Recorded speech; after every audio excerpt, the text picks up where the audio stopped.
At 2 a.m., a soft snap of the lock turning jolted me awake.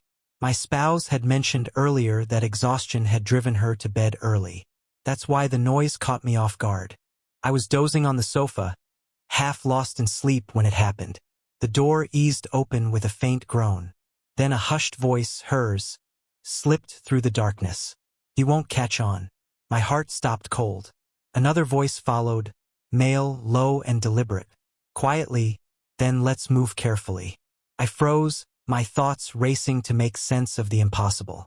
My wife was supposed to be asleep in our room. Yet here she was creeping inside with someone else. The sting of betrayal hit me like a blade. I stayed concealed in the living room shadows, my pulse hammering. Their silhouettes appeared, hers first, then a taller figure trailing behind. They didn't see me, too absorbed in each other. She slipped off her shoes with care and reached for his hand. My gut twisted as the truth sank in. This was no accident. It was deliberate. Their whispered exchanges punctuated by stifled giggles, sounding like kids sneaking past a curfew. Each sound struck me like a clap of thunder. My fists tightened, torn between confronting them now or watching to see how far her deception went. Fury clashed with heartbreak, ripping me apart inside. The man leaned in, brushing a strand of hair from her face. "He's out cold, right?" he murmured. She nodded swiftly, her voice barely audible. "Yeah, he's oblivious this late." That was when my rage overpowered my sorrow. How many times had I believed her declarations of love? How many nights had her lies slipped past me? I stepped from the shadows, and their stunned faces almost brought me grim satisfaction. My wife gasped, stumbling backward, her hands still tangled with his. The man stood rigid, his face caught between guilt and surprise. I stared at them, my silence louder than any outburst. When I finally spoke, my voice was calm, though my hands trembled. "So, this is what happens when you think I'm not watching." Her mouth opened, but no excuse came. She knew nothing could undo what I'd seen. The man edged forward, mumbling about leaving, but my glare stopped him cold. "Get out," I said, my tone sharp.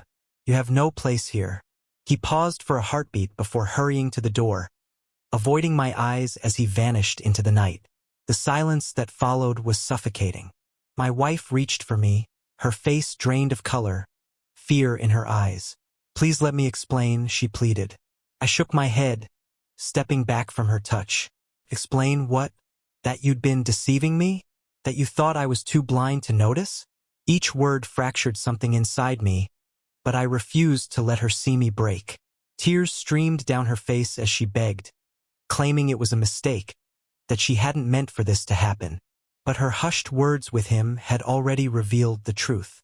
This wasn't the first time, and it wouldn't have been the last. Her betrayal had been meticulously hidden until her overconfidence betrayed her tonight. I walked past her to the bedroom, packing a small bag with clothes. She trailed behind, pleading for me to stop, swearing she'd change. But the echo of that man's voice in my mind made her promises worthless. Trust once shattered couldn't be mended with tears. At the door, bag in hand, I turned to her one last time. "You thought I wouldn't see," I said, my voice icy. "But I did, and now you've lost me for good." Her sobs echoed through the empty house as I stepped into the night. The cold air stung, yet it felt liberating. The pain cut deep, but with every step away from that house, I knew I'd chosen dignity over deceit. She believed she could fool me in secret, but the truth always surfaces. Though I'd lost a partner, I'd gained clarity. I deserved better than lies whispered in the dead of night. As I moved deeper into the darkness, I realized this wasn't my ruin. It was my rebirth. Betrayal had wounded me, but it had also freed me.